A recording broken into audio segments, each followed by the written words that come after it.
joy, and peace in believing that you may abound in hope through the power of the Holy Ghost. Revelation chapter 2,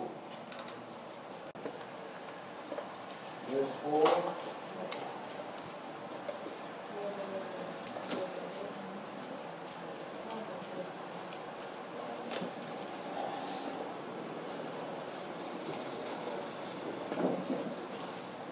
Nevertheless, I have somewhat against thee, because thou hast left thy first love. Remember therefore from whence thou art fallen, and repent, and do the first works, or else I will come unto thee quickly, and will remove thy candlestick out of his place, except thou repent. Mga kaupunan tayo, mga kapatid.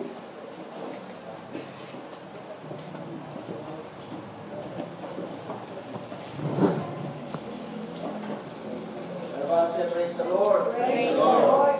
Praise the Lord. So, ang tema po natin dito po sa Revelation, first love never dies. First love never dies. Ang unang pag-ibig daw, hallelujah, ay hindi po nakakataas. Bakit pinangusap ito ng apostol, ang pag-asa, at ang pag-ibig na kapatid sa Diyos? Hallelujah. Sa panahon natin ngayon, bakit ito itinuturo, bakit ito binabahagi, mga kapatid? Dahil sa panahon natin ngayon, although napakarami po ang church-goer, umaawit, nananalangin, dumadalo ng pag-aaral ng mga salita ng Panginoon, mga kapatid. Hallelujah. Pero marami ang hindi po talaga nakakapagpapatuloy.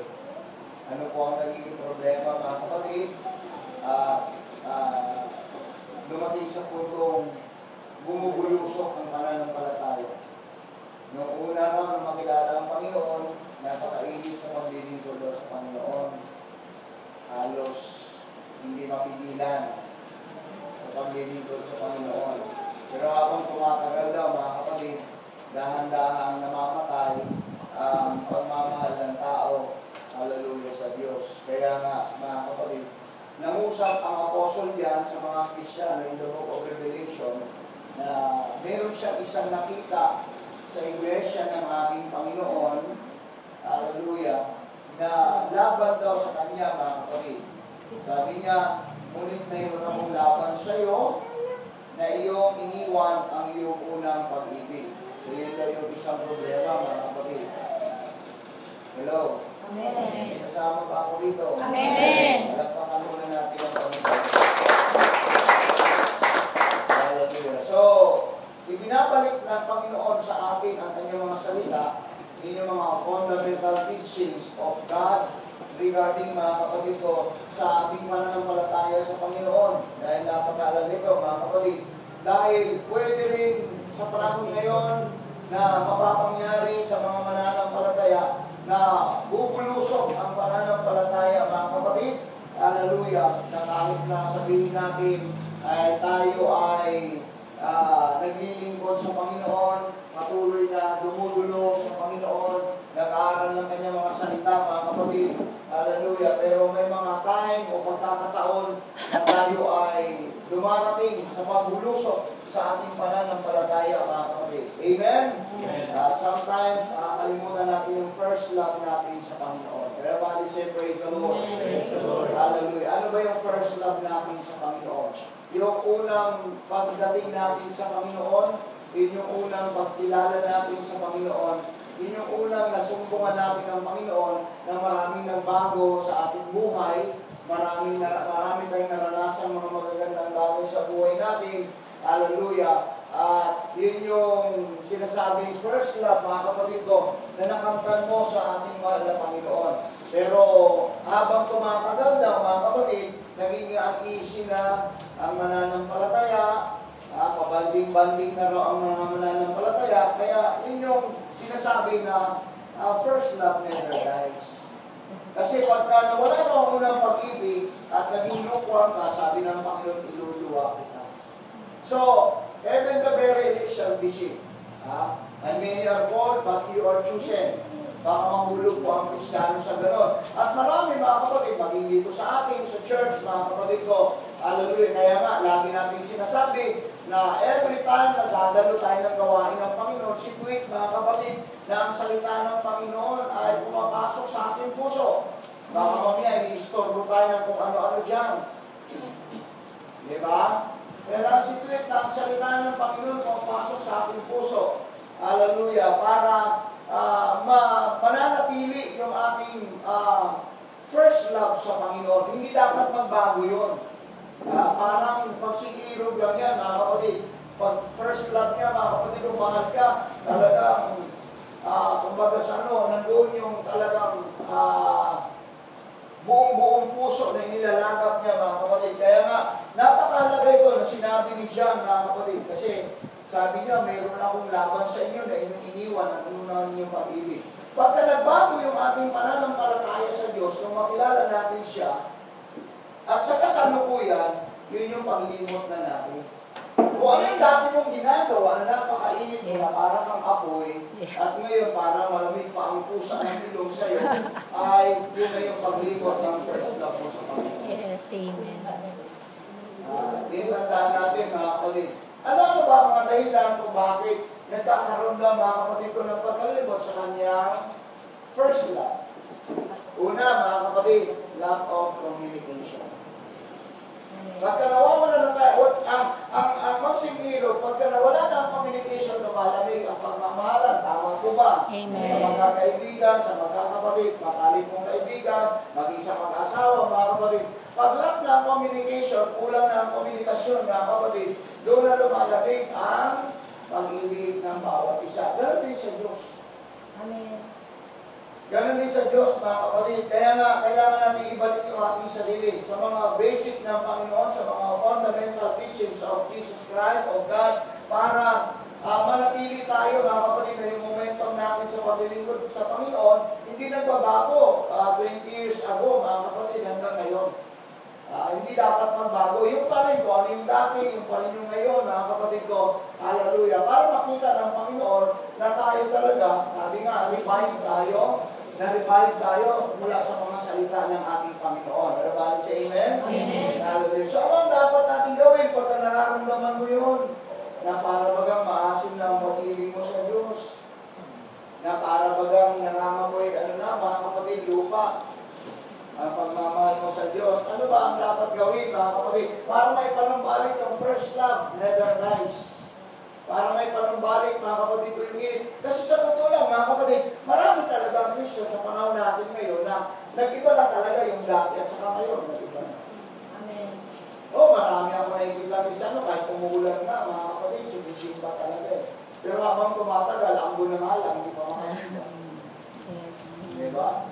Dati mga kapatid ko, kahit na mayroong cancer, mga kapatid, nagsisimba. Pero ngayon, lagnat na lang, namamatay na. Kasi nga nagbabago, dahan-dahan ang panahon, mga kapatid. Amen? Nagbabago, dahan-dahan. Dati, mga kapatid, ang init mo, wala kang pinapalampas sa gawan, pero habang tumatagal, kalahati na lang ang dinadalawan mo. Magpalas-palasin pa, wala na talagang magdalo. Diba? So may mga pangyayari ganun sa buhay ng isang tao, mga kapatid. Ikaw nakakaalam doon kung saan na, mga kapatid ko, ang thermometer ng pananampalataya mo.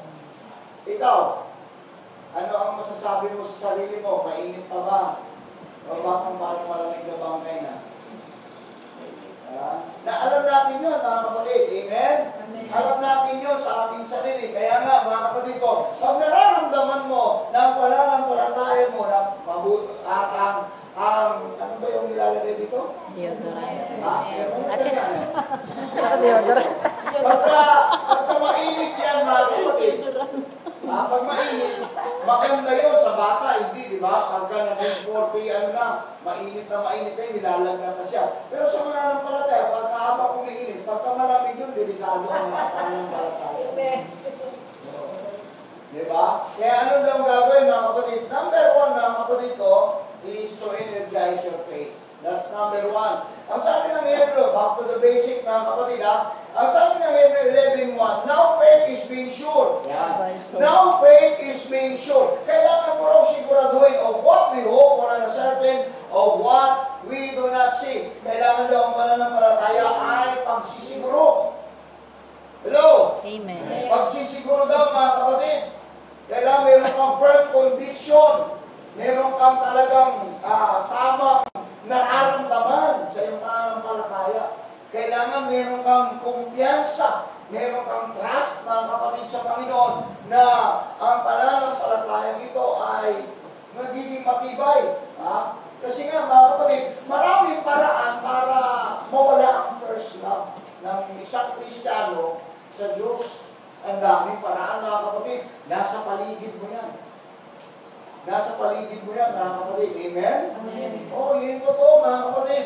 Kaya nga, ang apostle Pablo sinabi, now faith is being sure. Dapat mong siguraduhin yung pananampalataya mo. Naniniguro ka. Sinisigurado mo palagi, mga kapatid. Kasi yung pag-asa, na ipinagkaloob sa atin ng ating Panginoon, mga kapatid, pag-asa yun, mga kapatid ko, sa mga bagay na hindi mo nakikita. Ang pag-asa, pag nakikita mo, hindi yung pag-asa. Amen.